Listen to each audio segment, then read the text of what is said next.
If you like beer, you're going to love this place. If you don't like beer, stick around for the food.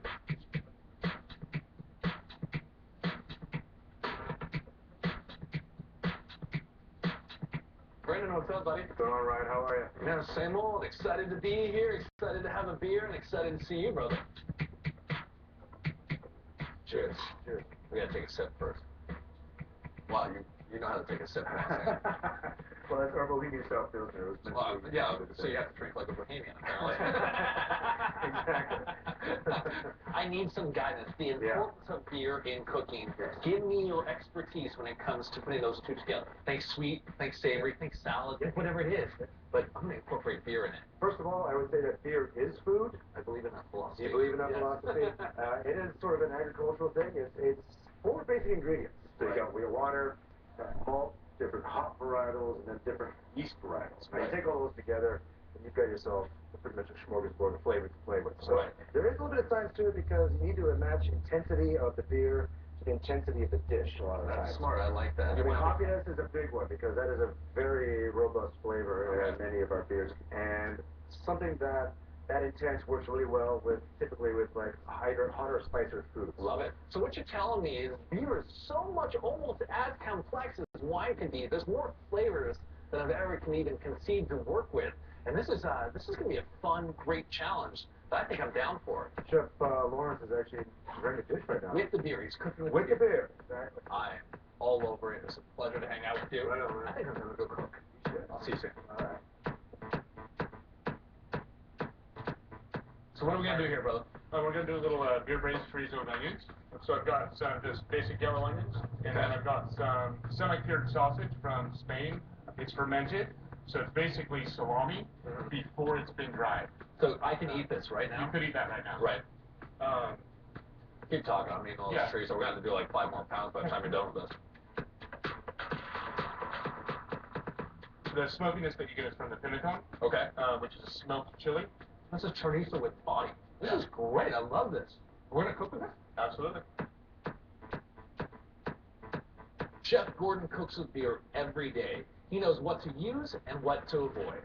You're going to want to go for sort of the lighter beers, not the LITE beer, but a beer that has less color. Because less color means the hops aren't roasted quite as long, so you're going to get a little bit sweeter, more mild flavor. If you stick with your basic domestic beers, it's really hard to go wrong. Good hint. I like that.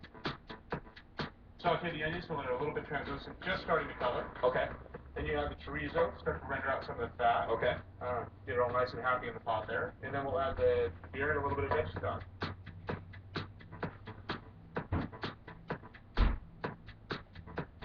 Chef, this smells so good. I like to add it to other dishes. So like, for example, on our menu now we have a caramelized Brussels sprout with the chorizo and beer. This is so good. So good. Thank you. I love the beer. I love the spice, but it's not too spicy. It's not like scary spicy. I'm getting some inspiration from this about dishes that I want to do with beer.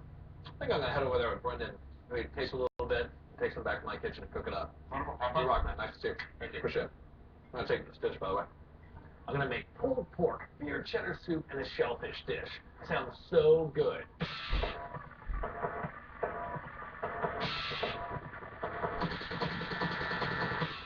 With these massive fermenting tanks on site, Thirsty Bear always has 9 unique beers on tap, and you cannot believe the flavor combinations. I'll know I'll find the perfect brews for my dishes. That's sweet, that's good. Sweetness, got some spiciness, got a little bit of coriander and orange peel. It is a black beer brewed with local oysters, local sourdough yeast, and local brewer's yeast in it also, and a touch of sea salt to basically accentuate the briny. That's called right here. It's Black Sea Common. There's oysters in here and sea salt and beer. Boiled in there. This sounds like a Bloody Mary with beer. Holy moly. Yeah, it's pretty wild, isn't it? Oh my goodness. So I think that would go really well with meat. This is kind of giving me a little inspiration here. What's this guy right here? This is our Kozlov Stout. Yeah? So basic cheers. It is obviously a stout, but that means that there is chocolate malt. I am in beer heaven right now. So delicious and so good. I'm trying all these great beers, but is there that universal beer that can be my go-to? In my opinion, I would say the Polar Bear Pilsner, across the board, it can do everything you need to do. It can lift the palate. It can provide nice maltiness, nice hop character without overwhelming the dish. It's a really great go-to beer for any beer or for any dish you're going to pair a beer with. All right, major amount of inspiration. Let's go ahead and start with the Polar Bear, the Valencia Wheat, and that last one, the Kozlov Stout. Done. We get a couple growlers. Growlers. And make it happen. Love it. I can't wait to get this stuff back to my kitchen and get cooking.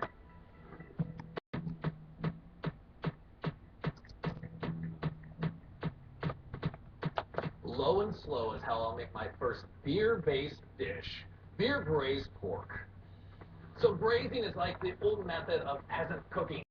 Big cuts of meat take a long time, but they're cheaper. If you braise them low and slow in your oven at 250 degrees or lower all day long, it's like a crock pot of love in your oven. That's what braising's all about. So here's our pork butt. This is bone in. You want bone in because bone equals flavor. Bone out, it's going to dry out. You're going to pay a couple extra bucks for the bone, but trust me, you'll know when it's done when the bone pops out easily. And there's your thermometer. You don't have to buy a thermometer. You need a little bit of fat. That fat is going to add flavor. Trust me on that one, okay? I know it seems like a lot. This is about a quarter cup of salt. So I'm going to season it all the way around. Basically, let it rain with a little bit of kosher salt. Get every little nook and cranny right here. Now we want to add aromatics. Aromatics can be carrots, onions, celery, apples. You say apples? Apples are sweet. I'm going to add a whole apple right inside the dish. I got some onions here. The key trick to braising is big pieces, long cooking. These are going to cook up to 8 hours, so big chunks so they don't disintegrate. This may look like I took a whole head of garlic and cleaned it. It's because I did. Garlic is your friend with pork. Here is my little sachets. I took rosemary, bay leaf, and some thyme, and I tied it off with butcher's twine. This is so delicious. We're going to add this to our pot right here. Next, I'm using cheesecloth to bundle the whole peppercorns and coriander seeds. All these beautiful aromatics that are inside here are just going to permeate and go through the dish and make it super, super delicious.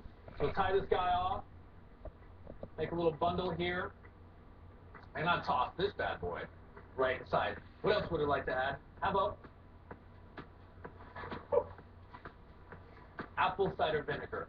The vinegar is going to tenderize and break this down. Don't drink this straight. Trust me. And then chicken stock. Even water if you don't have it, it's totally fine. So our chicken stock is going to steam and break this down.